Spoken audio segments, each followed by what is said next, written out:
En el antiguo Egipto, una serie de faraones legendarios ha construido los monumentos más icónicos de la historia. Generaciones de constructores han trabajado duro en estas gigantescas pirámides. Han transformado al país y han unido al pueblo, con la esperanza de garantizar la vida eterna de su faraón. Pero comienzan a evidenciarse grietas en la unidad del país.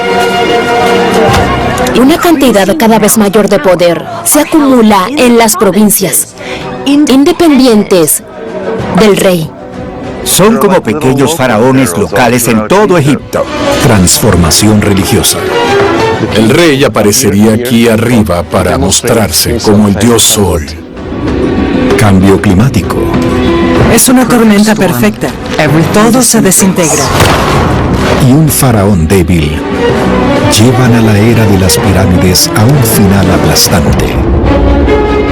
La historia de las pirámides es de innovación. Era una máquina de resurrección. Rituales misteriosos. Estas cosas ayudan al difunto a revitalizarse y vivir por toda la eternidad. Trabajo agotador e intriga palaciega. Develaremos los más profundos secretos de los faraones. Cada momia es diferente. Nunca se sabe exactamente qué esperar. Exploraremos las vidas de los antiguos obreros y descubriremos la extraordinaria historia del antiguo reino de Egipto. Egipto creó las pirámides, pero las pirámides también crearon Egipto.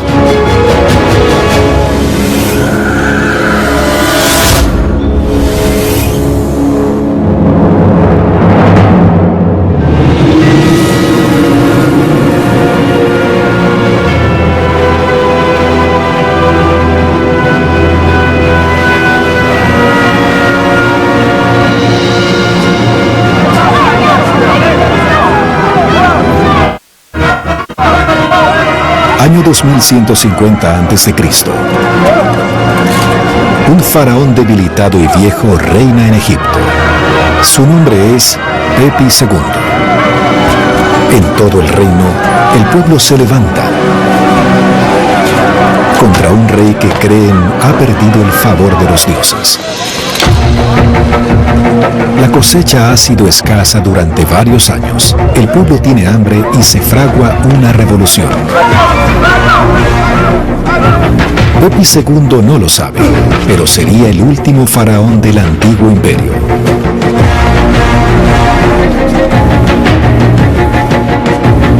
Para entender cómo este poderoso imperio comenzó a desmoronarse, debemos remontarnos a un tiempo 300 años antes de que Pepi llegara al poder. A la meseta de Giza. Y las dos pirámides más grandes de la historia egipcia. Cada una de más de 135 metros de altura. Fueron construidas por el legendario faraón Keops y su hijo Kefren. Pero cuando el hijo de Kefren, el faraón Menkaura, ordena una nueva pirámide en la meseta, algo cambia. La última pirámide de Giza es sorprendente por sus modestas proporciones. Su altura apenas supera los 60 metros. Cada vez las hacían más grandes, pero con Menkaura hubo una reducción dramática. El área de la base de la pirámide de Menkaura es cerca de la cuarta parte del área de la pirámide de Keops. ¿Qué hizo que Menkaura, un faraón de ilustre linaje, construyera algo tan pequeño? ¿Por qué permitió que su recuerdo fuera relegado en la historia, construyendo a la sombra de sus poderosos predecesores? ¿Sería por falta de recursos? ¿Cambió de parecer? ¿Quiso enfocarse en la construcción de su templo? Mark Lehner piensa que el lecho rocoso de la meseta, conocido geológicamente como Formación Mokattam, podría ocultar claves. ¿Qué sucede con Menkaura? Una idea es que se le agota el espacio. Las pirámides están alineadas en un gran diagonal en la formación Mokattam. La pirámide de Menkaura está justo en el borde de la formación. Se le agota La fundación sólida para construir la pirámide es una idea. Es una explicación práctica, pero hay otra teoría que podría explicar la pirámide más pequeña y la caída del imperio. Durante generaciones, en la cuarta dinastía, tenemos avances e innovaciones en la arquitectura, mano de obra, administración y en el movimiento de materiales. Hubo una gran cantidad de desgaste en el pueblo, la tierra, la economía. Simplemente no era sostenible. Llegado el reinado de Menkaura, parece que los recursos para la construcción de pirámides casi se habían agotado. A Menkaura también le preocupaba el tiempo que tenía disponible para construir su pirámide. Tienes que confiar en que tendrás una larga vida para plantearte un área base tan grande como la de Keops o Kefren. Quizá pensaba que no le quedaba tanto tiempo en el trono. Hay evidencias de que Menkaura compensó la falta de tamaño con estilo. Hoy en día, rastros de rocas rojizas al pie de la pirámide dan una idea del plan del rey. Reviste el tercio inferior de su monumento con costoso granito rojo. Es probable que el granito que usó Menkaura en su pirámide viniera de un campo tan alejado como Asuán, en la frontera sur de Egipto. La pirámide de Menkaura es más pequeña, pero incorpora piedra mucho más costosa que debió ser llevada hasta la meseta de Giza. Quizás el rey planeó cubrir incluso más de la tercera parte de su pirámide. La gente pensaba que el granito rojo llegaría hasta la cima, lo que sería muy poco común. Tal vez Menkaura decidió que un exterior lujoso sería un uso más eficiente de su tiempo y recursos limitados, pero ni siquiera eso logró terminarse. Alrededor de 2440 a.C., Menkaura muere. A diferencia de los otros dos reyes enterrados en Giza, Menkaura muere antes de terminar su pirámide. Su hijo y sucesor, Chepses-Kaf, debe terminar el trabajo apresuradamente y parece tener otros planes. Cuando este nuevo rey planifica una tumba para sí mismo, rompe la tradición. Construye a 24 kilómetros de Giza, en el sur de Saqqara. Y Chepses-Kaf no construye una pirámide. Construye una tumba baja y plana llamada mastaba, la forma en que tradicionalmente eran construidas las reales antes de la edad de las pirámides. Chepses-Kaf es el último faraón de la que los historiadores modernos llaman una dinastía, una familia que pasa su reinado dentro del mismo linaje. La era de los constructores de gigantes pirámides comenzó con Djoser, al comienzo de la tercera dinastía. Terminó con Chepses-Kaf, el último rey de la cuarta dinastía. La cuarta dinastía termina cuando una nueva familia toma el control de Egipto. Esto comienza con Userkaf, de la quinta dinastía.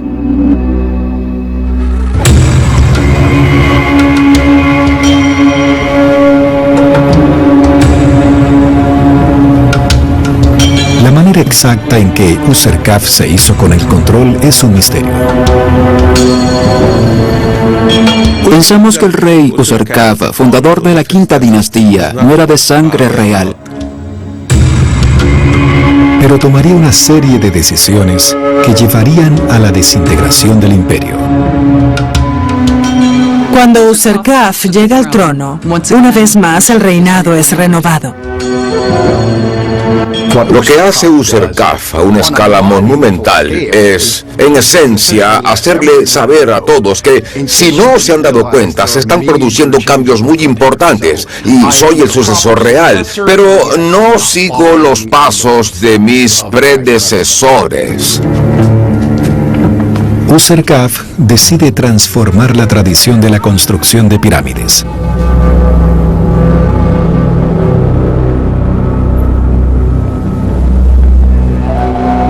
Construye su tumba al lado de la primera pirámide de Egipto, en Saqqara.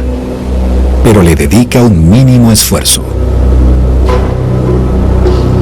Hoy en día es poco más que una ruina, un montón de arena y piedras. ¿Pero por qué? ¿Qué cambió?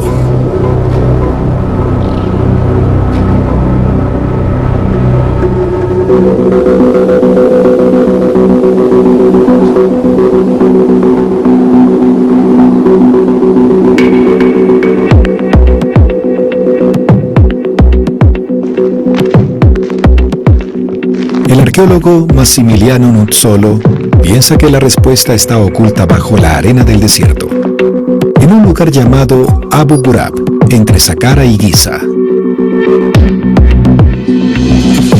Este es el templo del sol de los gobernantes de la quinta dinastía y fue construido unos 100 años después de las pirámides de Giza. Hay un gran cambio en la arquitectura en la quinta dinastía. No más pirámides gigantes, no más gran arquitectura, sino un templo enorme, dedicado específicamente al culto del dios Sol, y a través del dios Sol al culto del rey. Durante este período, el dios del sol Ra se convierte en el dios más importante en Egipto. Ahora el faraón Userkaf se presenta como el único hijo de Ra. Las prioridades del rey han cambiado y esto tendría un efecto profundo en Egipto.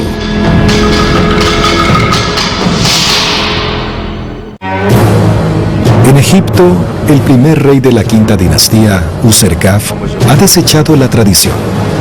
Construye una pirámide minúscula, pero también un nuevo y gran monumento, un templo solar. Los gobernantes de la quinta dinastía no detuvieron la construcción de las pirámides, pero enfocaron la mayor parte de sus energías en este templo solar. Los construyeron aquí, en un lugar llamado Abu Ghurab. Es muy interesante saber que Abu Ghurab está ubicado en el medio de las pirámides de Giza al norte y la pirámide de Seneferu al sur. Esto, por supuesto, no es casual, sino intencional. El rey quería estar justo en el medio de sus ancestros para ser visible a sus ojos y también interactuar simbólicamente con ellos y demostrar que era el sucesor legítimo de los grandes reyes de Giza y Dashur. Este es el templo solar de un rey llamado Niuserra, que continuó con esta nueva tradición. Está dedicado a la adoración del dios Sol, Ra. Un ejemplo claro de esto es esta área única de purificación, compuesta por 10 cuencos de alabastro. Los sacerdotes vertían el agua en el cuenco y a través de este hoyo el agua fluía a un suelo con canales que iban en dirección este-oeste, siguiendo el ciclo del sol y recreando todos los días el flujo del Nilo, porque el Nilo es la verdadera fuente de la vida. Esto también se asocia a la energía del dios Sol. El sol y el agua juntos pueden regenerar la naturaleza. Estos cuencos de purificación fueron tallados de un solo bloque de alabastro, una piedra rara y preciosa traída hasta aquí desde canteras ubicadas a 320 kilómetros de distancia. Se encuentra en la base del símbolo más importante de este templo, un obelisco, cuyas ruinas aún pueden verse. Debemos imaginar esta construcción como un obelisco, pero no imaginemos pedazos monolíticos y esbeltos de granito. Probablemente aquí el obelisco fue construido con bloques de piedra caliza. Massimiliano ha descubierto una piedra especial que revela con exactitud cómo era el monumento. Este bloque de granito es interesante porque es el único que tiene el nombre original del templo, que podemos ver aquí, al menos en parte. El templo se llamaba Chesepit Ra. Así se decía en egipcio antiguo, y que sería algo como el lugar deseado por Ra. En especial aquí, con mi dedo, puedo seguir el jeroglífico que indicaba la forma original del templo.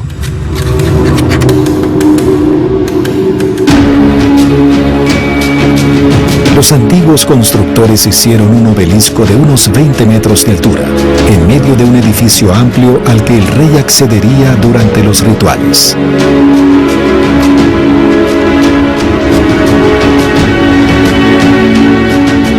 Hoy en día el monumento está muy deteriorado y abierto al sol, pero imaginemos que en la antigüedad, en la época de Nusserrat, entraríamos a un espacio muy oscuro, una especie de truco teatral.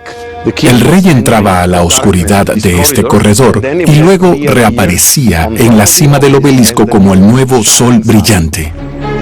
Maximiliano ha logrado identificar el camino ritual que recorría Nusserrat durante las ceremonias más importantes.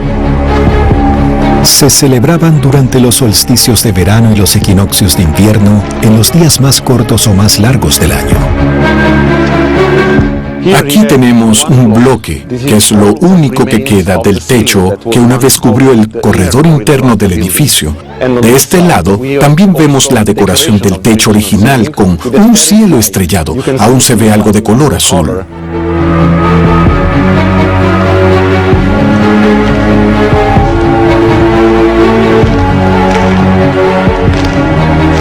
Una vez que sube al obelisco, el rey volvía a aparecer aquí, en la cima, para mostrarse como el dios sol. Debemos imaginar a todo el pueblo reunido abajo, alrededor del altar, celebrando la nueva aparición del dios sol o del rey como el dios sol. Un nuevo templo para empoderar el culto al sol, nacido en la quinta dinastía con el predecesor de Nusserrat, Userkaf. Pero yo también diría que esta idea no viene de Nusserrat. El primer rey de la quinta dinastía, Userkaf, construyó su templo a solo 400 metros al sur de este, y en la misma posición. Esta idea viene originalmente de Userkaf al principio de la quinta dinastía.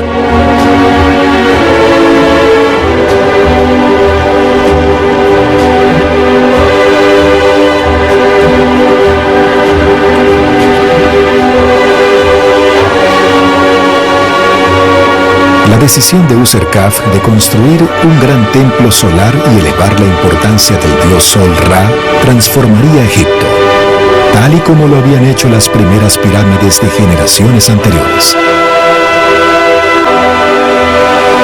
A partir de ahora, los faraones dedicarían recursos a la construcción de grandes templos solares. Las pirámides se harían más pequeñas. Al igual que Userkaf, celebrarían el sol, la fuente primordial de toda vida. Las pirámides tienden a hacerse más pequeñas, pero los templos se vuelven más elaborados, más materiales distintos, más inscripciones, más elaboración. Una manera de ver las construcciones de Userkaf es considerando que, sin necesidad alguna, desvió fondos, mano de obra y materiales de su pirámide para un monumento mortuorio distinto. Por otra parte, tal vez estaría respondiendo a ciertos cambios en el sacerdocio, en la religión egipcia. Claramente quiere enfatizar ciertos aspectos del culto al sol. El templo solar es una muestra del aumento del poder de los sacerdotes. Todos los días dejaban ofrendas en un altar en forma de sol. Las paredes de las tumbas de aquel entonces revelan claves de los rituales que aquí se celebraban. Todas las mañanas los sacerdotes exponían animales a los primeros rayos del sol, antes de llevarlos al templo solar. Los llevaban al patio interno.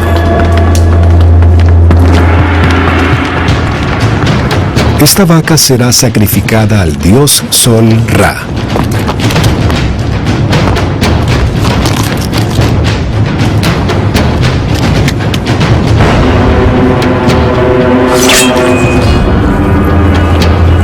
Los cortes elegidos, como la pata derecha delantera del ganado, se ofrecen al dios Ra para ganar su favor, pero el sacerdote y sus asistentes se quedan con el resto. El clero del culto solar era cada vez más poderoso y numeroso. Con la construcción de los templos solares, encontramos otra forma innovadora de arquitectura. Pero esto también demuestra el creciente poder de los sacerdotes de Ra y de lo mucho que se debe alimentar a ese clero. Pero es interesante su enfoque en lo que podríamos considerar un culto solar distinto pero paralelo. representado por el monumento solar. Vemos que de algún modo la riqueza y la autoridad comienzan a filtrarse. Ya no todo se enfoca solamente en el rey. El faraón mismo está cada vez más aislado. Solo él es el hijo de Ra.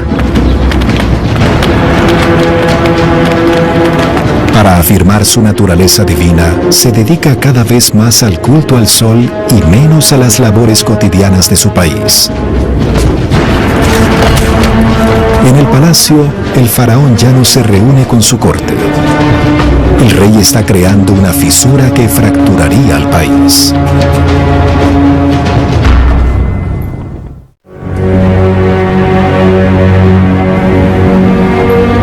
El faraón Userkaf está cada vez más aislado de su pueblo.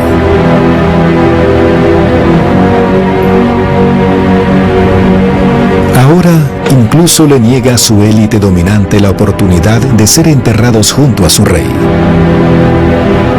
En la quinta dinastía hubo un gran cambio entre el rey y sus súbditos. Esa es la gran diferencia con las pirámides de Giza.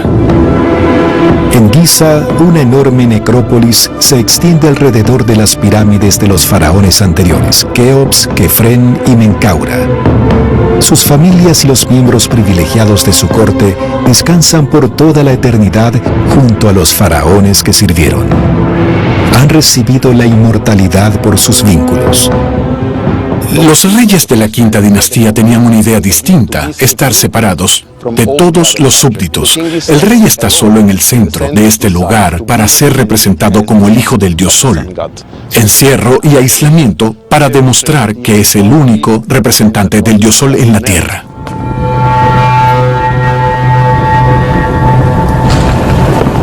Userkaf y sus sucesores afirmaban que solo ellos estaban bendecidos por el dios Sol Ra.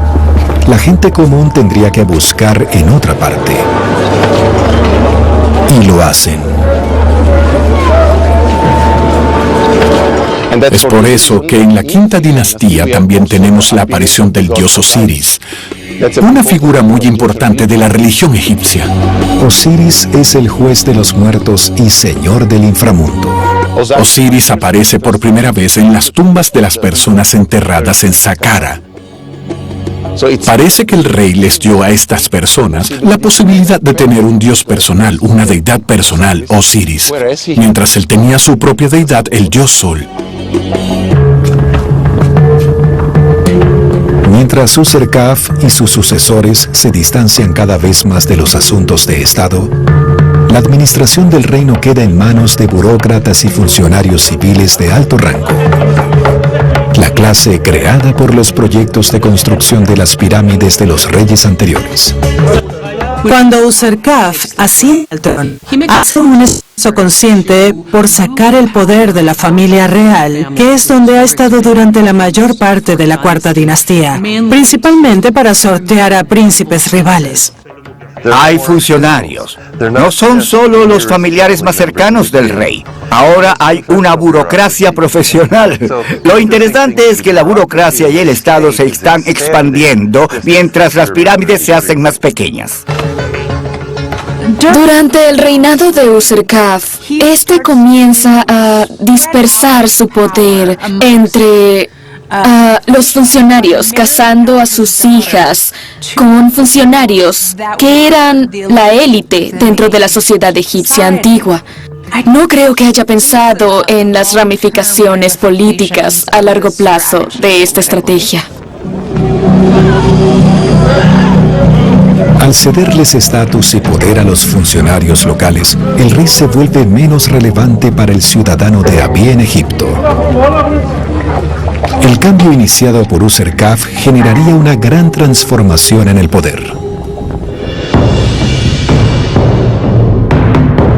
Un cambio que los egiptólogos han revelado examinando la tumba de un poderoso burócrata llamado Mereruka.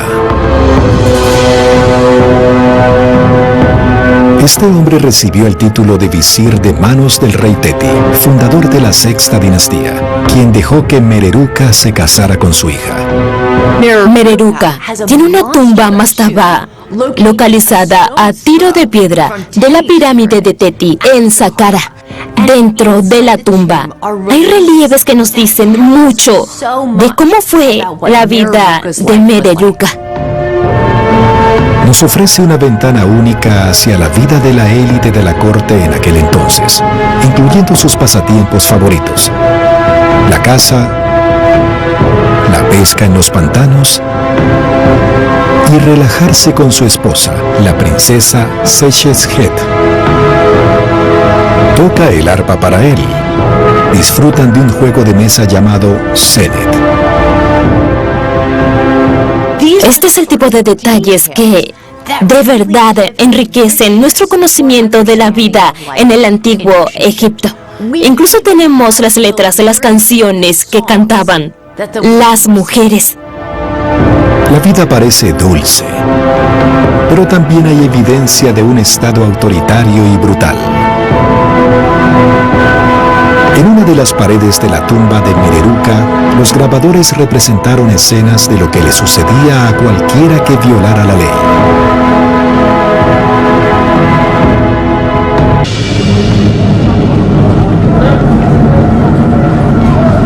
Un jefe local es acusado de no pagarle a Mereruka el impuesto del faraón. Se dice que ha ocultado parte de la cosecha de su aldea.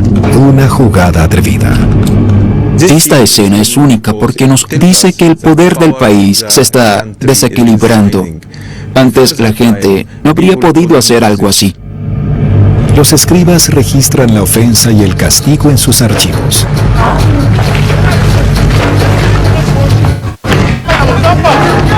El administrador del distrito ordena que sea escoltado a un área pública. Luego, atado a un poste a plena vista de todos, recibe su sentencia.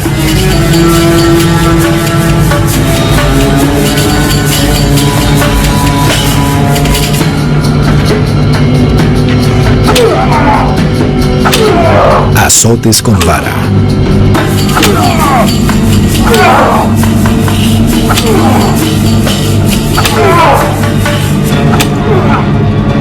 Las inscripciones en la tumba revelan una nueva y creciente tensión en el país. Está dividido en regiones administrativas llamadas nomos, cada uno con su propio símbolo. Hay 22 a lo largo del Nilo en el Alto Egipto y unas 20 más en el Bajo Egipto, esparcidos por toda la región del Delta. Menfis, la capital, ya no tiene el control total. Iniciando en la quinta dinastía y con más auge en la sexta, comenzamos a ver que la complejidad de la administración local debe estar creciendo y que ahora es necesario tener un funcionario por distrito y que esta persona seguramente debe pasar buena parte de su tiempo en ese distrito. Si estos funcionarios ahora deben centrarse solo en su propia región, su propia provincia, se convierten en lo que se conoce como nomarca, una especie de gobernador de una región, distrito o nomo. Entonces, ¿para qué apoyar al faraón y al Estado? Si tu familia ya estaba al mando, esa misma familia seguiría teniendo el poder. Esto significa que una cantidad creciente de poder político y económico está en las provincias, independiente del rey. Son como pequeños faraones locales regados por todo Egipto. Los funcionarios comenzaron a construir sus propias tumbas, comenzando en la siguiente dinastía. Tumbas de familias enteras aparecen en las provincias. El poder que se les dio a individuos que no eran de la realeza era muy difícil de recuperar. Así tenemos al rey en la capital y a todas estas familias poderosas gobernando y rigiendo sus nomos. El creciente poder de estos funcionarios civiles comienza a amenazar a la monarquía. Hallamos varios tipos de decretos que indican que el faraón se ve obligado a ceder varios controles sobre ciertas tierras e individuos y su imposibilidad de hacerles pagar impuestos, de modo que algunas provincias se están volviendo más poderosas. Esto debe haber disminuido la riqueza del faraón, o al menos debe haberla distribuido más ampliamente. Desde la quinta dinastía, los faraones van perdiendo cada vez más superioridad en los nomos. El futuro de Egipto como reino unificado está en riesgo.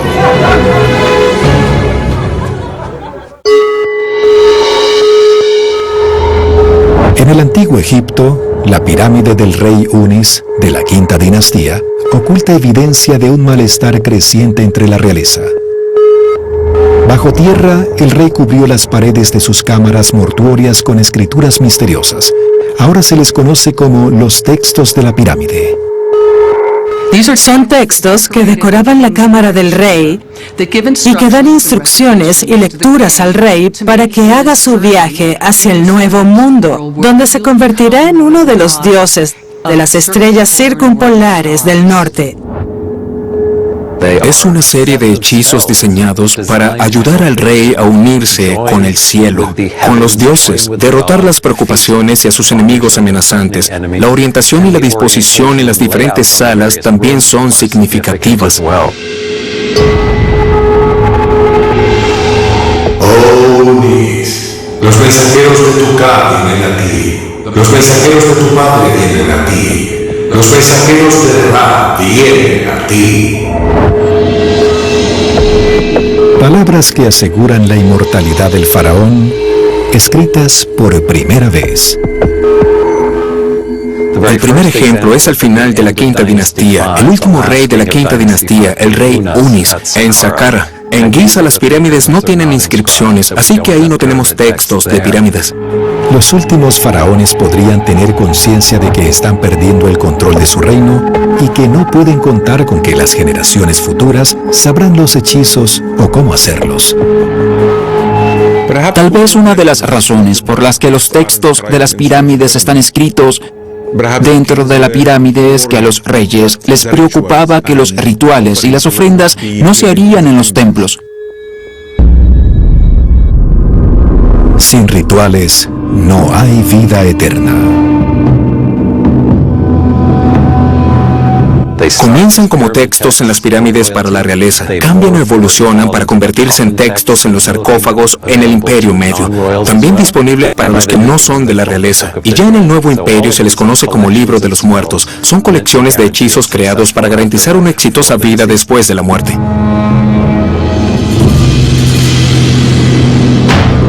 Los reyes deben asegurarse de poder sobrevivir después de la muerte, pero también de mantener el control y la unidad de su reino en el mundo real. Un reto para los faraones cuya influencia mengua mientras más se alejan de su capital, Menfis.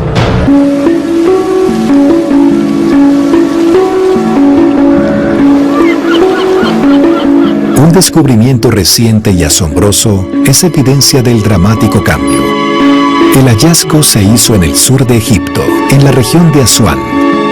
En la antigüedad, este fue el primer nomo del Alto Egipto y el más alejado de la capital.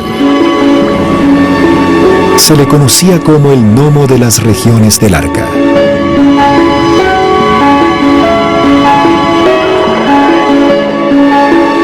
En esta colina rocosa, en la ribera este del Nilo, de cara a Asuán, un equipo germano-egipcio excava en un área que nunca antes había sido investigada.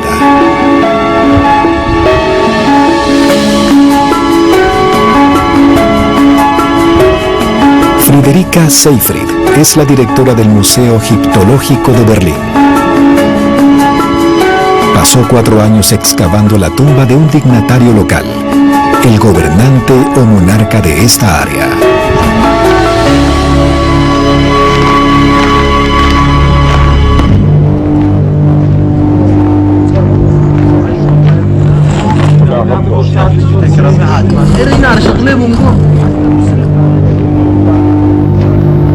Estábamos en la región llamada Kubet el Hawa Norte y lo que vemos aquí es una escalera antigua muy grande porque el funeral venía del río Nilo y subía por estos escalones hasta la entrada de la tumba.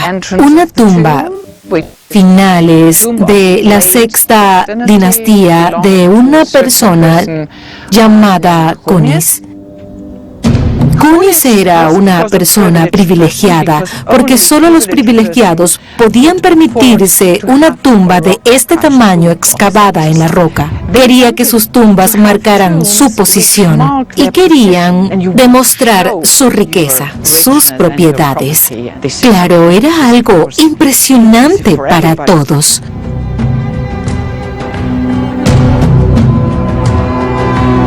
La calidad de la roca es pobre, pero al haber tan pocas en el río Nilo, es tan hermosa que al final se aceptan las rocas malas.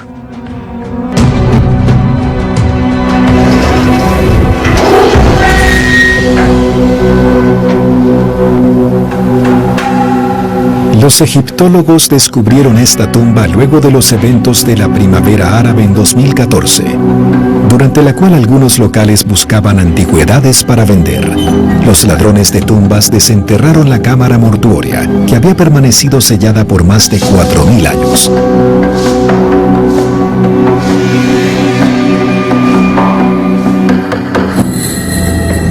Lo primero que vemos son dos pilares izquierdo y derecho en la entrada, y ambos pilares están decorados. Vemos un pequeño sirviente con un incensario en sus manos.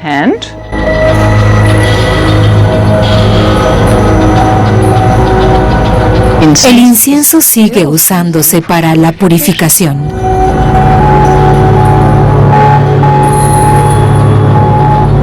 Este trae algo para beber.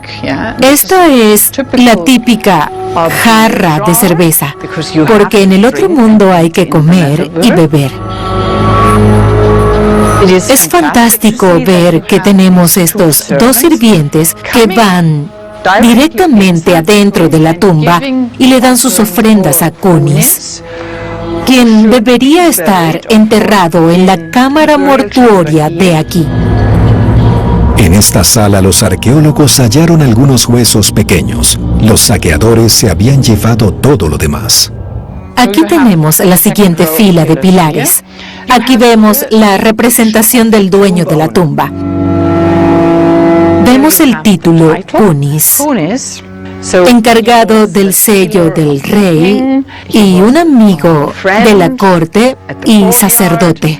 Era una persona distinguida de la élite de finales del Viejo Imperio.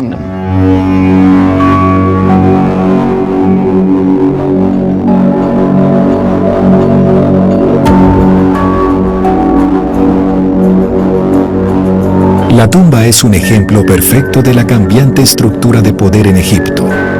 Revela que Kunis estaba convirtiéndose en un faraón regional por derecho propio.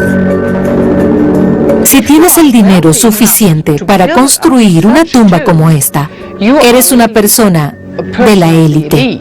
Es algo que demuestra la riqueza de la persona. En Egipto hay muchas tumbas que no están decoradas, que no tienen inscripciones, y cuando entramos, para nosotros fue fantástico ver estas representaciones, el relieve en las paredes y al menos el nombre del dueño de la tumba. Fue algo fantástico.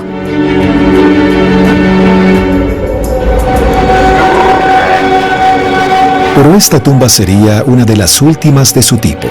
En la capital, Memphis, a 800 kilómetros de distancia, un joven faraón asciende al trono de Egipto.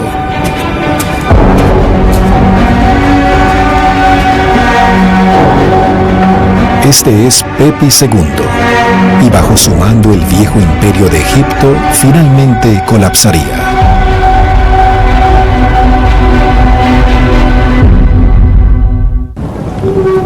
En el antiguo Egipto, alrededor de 2216 a.C., Pepi II fue coronado rey. Tenía apenas 6 años de edad. Gobernaría Egipto durante más tiempo que ningún otro rey. demasiado tiempo, como demostraría la historia. Cuando el rey cumple 36 años de edad, busca solidificar su poder con un gesto. Luego de 30 años en el trono, el rey celebró el festival del jubileo, llamado literalmente el Hebsed o Festival de la Cola. El festival del jubileo era una renovación del reinado. Después de 30 años en el trono, Pepi II habría renovado su reinado celebrando el jubileo. Es una especie de celebración para recargar baterías, donde el rey demostraba que merecía seguir en el trono. Varios eventos físicos y simbólicos conforman este ritual, que tradicionalmente tiene lugar en el patio junto a la primera pirámide de Egipto, en Saqqara. En uno, el rey corre alrededor del patio 4 veces en una dirección y 4 en la otra, para tomar posesión simbólica de su reino. Usurpación, engaño, destrucción. Un plan que, lejos de expandir su dominio, le llevó inevitablemente hacia el desastre. Él dice, es todo o nada, y ahora o nunca. Literalmente le dijo a su audiencia que esta iba a ser una guerra de aniquilación. Todo esto marca el principio del fin. El poder de Hitler, jueves, por History 2. Vive la emoción de la Liga Monumental y paga con BBVA del Banco de Venezuela. Usa el acceso directo. Pega los datos desde otras apps. Adjunta el código QR desde la galería. Anota un golazo con BBVA, el Banco de Venezuela, donde el mayor valor eres tú. Los GOATs también juegan en el casino online. Todos los GOATs están en Codere. Conviértete en uno y vive una experiencia Codere. Cuando el calor es intenso, muy intenso, hay alguien que se preocupa por ti. Al parrillero lo mejor. Salud. En Suerox, cuando decimos salud, es en serio. 8 iones, 0 azúcar, 0 calorías y sabor delicioso. Suerox, hidratación saludable que se siente. Emma insiste en darte 100 noches de prueba para que vivas la experiencia de la comodidad de nuestros colchones en tu hogar. Emma Sleep, aprovecha hasta 65% de descuento.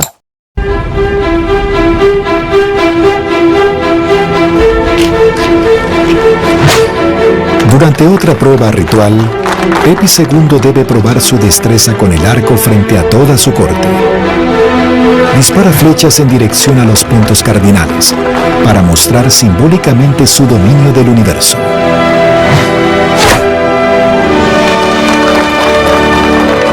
En el tiempo de su primer festival Hebsed, el faraón aún era joven y estaba en buena forma. Pero con el pasar del tiempo, el monarca comienza a dar señales de debilidad. Realiza un festival cada 3 años, lo que, sin darse cuenta, revela su decline. Los egiptólogos piensan que Pepi II reinó durante al menos 63 años.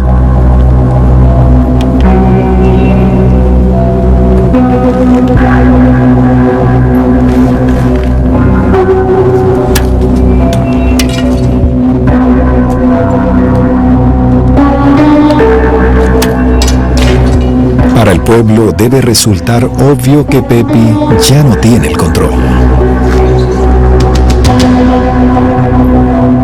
Y una catástrofe está por sumarse a los problemas del rey. Hacia el final del reinado de Pepi II, parece haber una serie de inundaciones menores en el Nilo. Y cuando la inundación era menor, también había menos producción agrícola. Así, una serie de inundaciones menores del Nilo resultaron en escasez de alimento y un impacto mayor en los alimentos que se habían almacenado.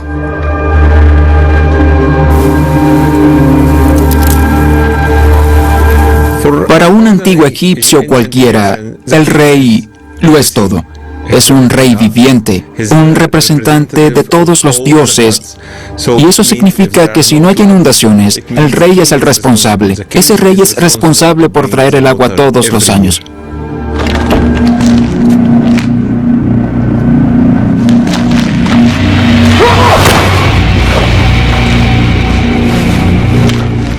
Es la tormenta perfecta.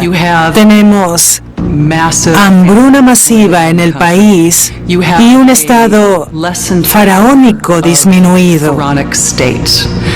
El rey tiene problemas de sucesión. Pepi II ha vivido demasiado. Y además tenemos una separación entre el rey y sus funcionarios. Los egipcios de a pie creen que los dioses han abandonado al faraón. Los nomarcas en las provincias tomaron esto como una oportunidad para separarse del reino. Dependes de un sistema con un poderoso rey que redistribuye los impuestos a través de granos y alimentos en todo el país en tiempos de estrés excesivo, como en una hambruna. Ya no tenían ese recurso. Entonces, el tener un sistema que está fragmentado, deshecho, sin un gobierno centralizado, es muy problemático. ¿Qué sucede entonces? Todo se desintegra y termina en una guerra civil, con pequeños reyesuelos peleando entre sí. Y el rey, que una vez fuera tan poderoso durante la edad de las grandes pirámides, ha desaparecido entre las sombras.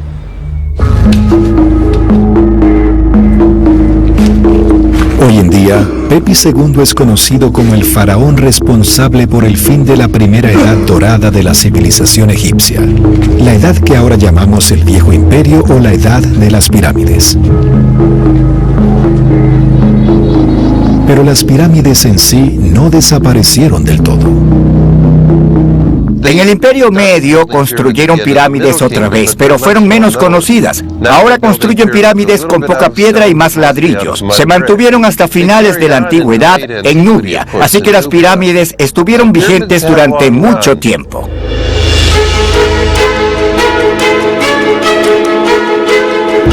La fragmentación del país y el final del Viejo Imperio no fueron el final de la civilización egipcia. Unos siglos después del reino de Pepi II, Egipto se reinventaría. Nuevos faraones reunirían los territorios del norte y el sur. Reconstruirían el Estado y rearmarían una identidad común. Estos nuevos faraones se valdrían de los increíbles avances de sus antepasados. Usarían las habilidades en la ingeniería y la estructura organizacional que construyeron las pirámides.